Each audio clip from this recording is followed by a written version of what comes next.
Hello and welcome to the 11th part of my Pentagon challenge attempt on Football Manager 2012 on August the 14th, 2012. Can you believe it? Summer has just come and gone, and the Premier League season and all that is starting up soon. I can't quite believe it, to be honest. I thought we'd have a nice long summer because I got a small job, that sort of thing, but it's almost gone now. But anyway, this is the status of my league season after 18 of 27 A-League games. We're leading the league by a solitary point. It's been a very neck and neck season with surprise candidates Melbourne Heart, but we cannot forget the Newcastle United Jets are hanging around and looking to pounce on any mistakes we make. But as you can see, 21 plus 21 goal difference compared to the plus 5 for Melbourne Heart. It just shows how much better we have been. We've just been a bit sloppy at times, and they've been a bit good and bad themselves. But anyway, the fixtures since our last game was at the I think we stopped here, wasn't it? With this game we stopped the 0-0, as I probably mentioned before. Sydney are tricky characters, haven't beaten them yet this season. Where was I? Sorry, I lost again. Yeah, 1-1 and 0-0, and we have to try and redeem ourselves with our last game against them.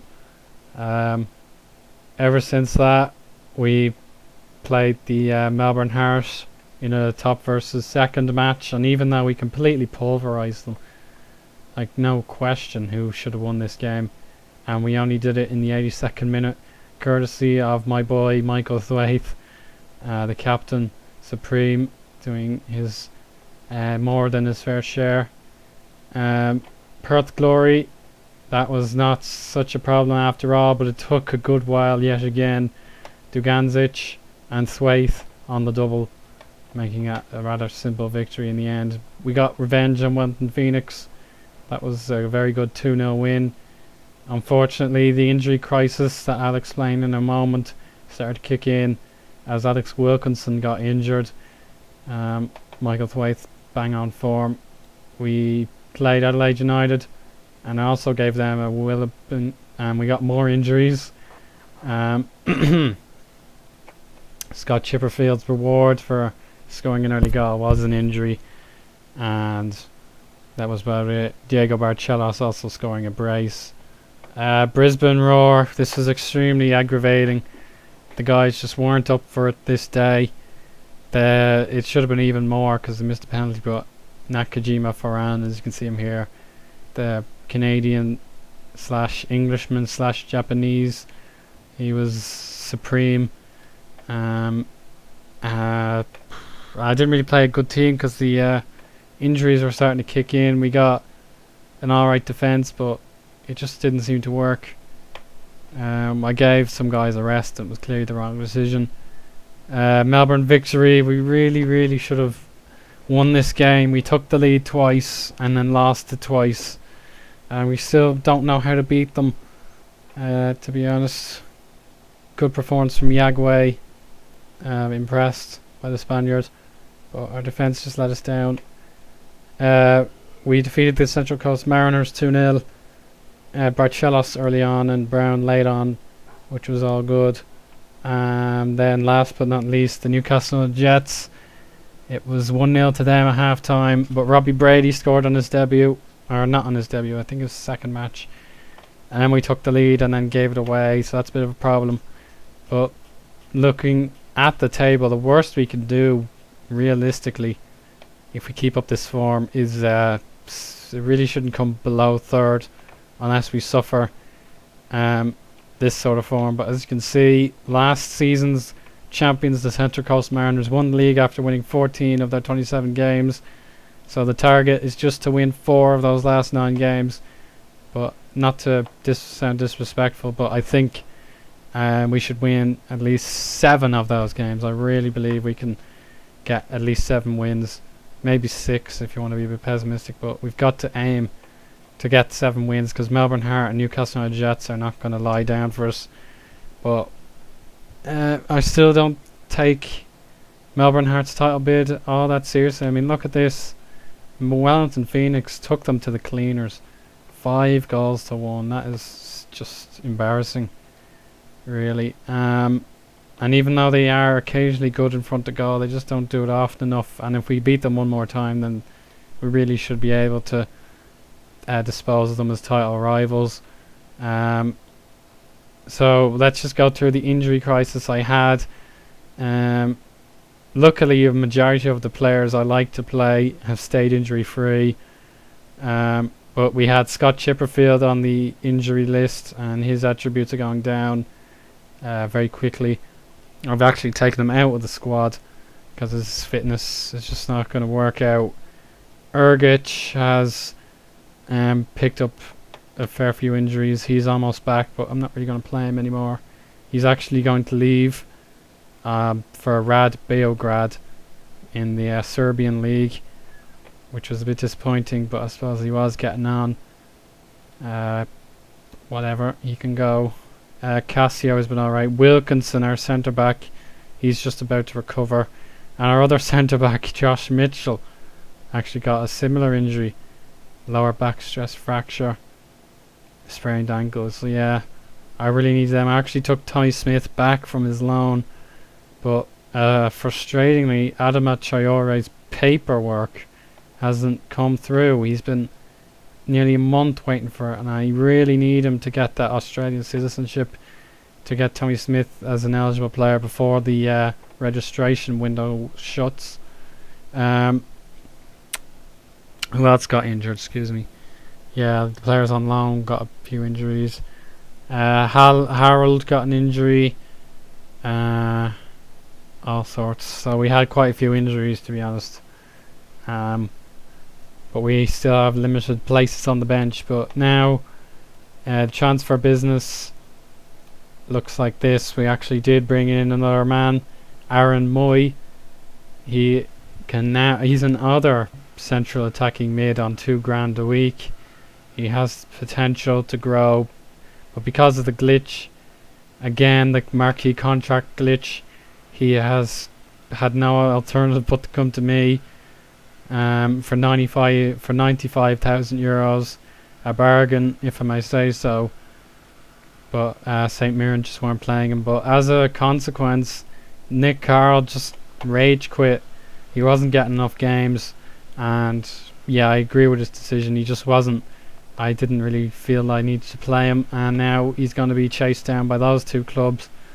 Maybe they'll give him more time to shine, but I just thought after a really good pre-season that he was a great, late signing. 32 years old, but it hasn't worked. Braden Inman has made his first few appearances for Rotherham United, and he hasn't looked that good, to be honest. I'm very worried about this. He's gotten himself a red carded, and he's been poor off the bench. He's been poor in the starting 11. So I'll have to think long and hard about his career. Is it worth keeping him in the Gold Coast side when I've already got plenty of attacking midfield options anyway? But my dreams of snatching Diego Barcelos on a cheap deal seem to be all but tarnished, because he is demanding 17,750 euros as a marquee player. That is completely out of my reach. I'd have to release half the squad to get that down, and I just don't think it's worth it, I'm afraid. Great player, but he's just not got the patience. Like, if he kept it down to a respectable, $2,000 a week, of course I'd take him, like, absolutely. But this is just not on. I'm very disappointed. I don't think I'll be able to find any way of keeping him. Yeah, so Nacional de Madeira, hopefully they release him and we can talk to him again, because it's just ridiculous the kind of money he's trying to get out of me. Yes, there he is. He was on the loan list in Everton, so I just pounced. Like, look at this. His teammates, his brilliant teammates that see more game time than him, Who's the most valuable player? 2.4 million. Mielic, he earns 1.2 thousand euros a week. Like, come on, he's an astounding looking player, and yet he's trying to get 17 grand out of an Australian club. Like, very shameful. Like, I know the league isn't rated very well, and if you have come from a bigger league into a smaller league, of course you want more money, but it's just very unfortunate he's asking for so much. But my main concerns, I need to get Tommy Smith into the squad before time runs out. I've got about 2 weeks before the window closes, or else he's just gonna have to go back to South Melbourne. Yeah, so that's pretty much all I need to say. It's gonna be a short episode. Yeah, Robbie Brady's fit in nicely. He's taken over from Chipperfield and Spagnuolo. 2 games, 1 goal. Very good stuff. Hopefully he'll fit in even more in the future. Jackson Irvine is starting to make some appearances. Is this going to be his first start? No, this is going to be his first start, so fingers crossed for the young lad. Still haven't played Cassio all that much. He's an important first team player. I can't believe he hasn't done a Nick Curl and walked out. But yeah, I'm very happy with this 11. They are steamrolling. Like, when they want to, they can put on a good string of form. James Holland has been on a goal drought. You can see when we stopped recording, he's just supreme, scoring loads of goals, but he hasn't scored in 1, 2, 3, 4, 5, 6, 7, 8, 9. 1, 2, 3, 4, 5, 6, 7. That's 9 games without a goal, which upsets me quite a lot. Yaguai's starting to take over, but I do need to give Spaso Hevic more games. Hasn't played in a good while. He's scored a goal from the bench this season, but I do want to keep him on a permanent. Dylan Tombides, who I discussed in the last episode, did come on trial with us, but he didn't stay very long. He got snapped up. There he is. He got snapped up by Waitakere United, and he is looking pretty good, but I could always sign him back if I wanted. But yeah, we do need to keep the budget down. We're losing because of this transfer. We're down to 604,000 budget, and as for the staff, yeah, still the same situation.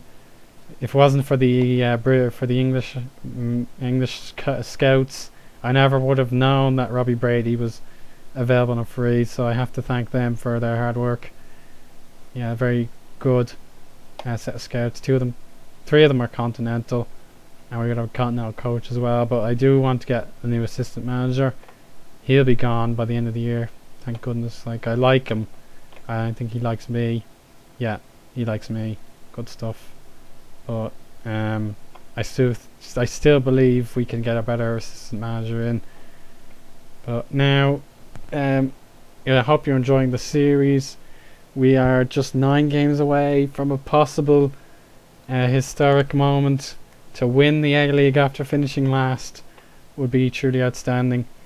The minimum objective given previous seasons is to win 4 more games, there or thereabouts. Let's see, what was the most amount of points ever won? 65. So yeah, 65 by the Brisbane Roar is the most any team has ever scored a league title with, and you never know, we might be able to catch it, but I'm not too sure. So yeah, I'm rambling on, as I seem to do on a far too regular basis. So thank you very much for watching part 11. See you in part 12, where we'll summarize the end of the season, and with luck we won't need to do the grand final series until the actual grand final, whatever, however it works. Yeah. So bye for now.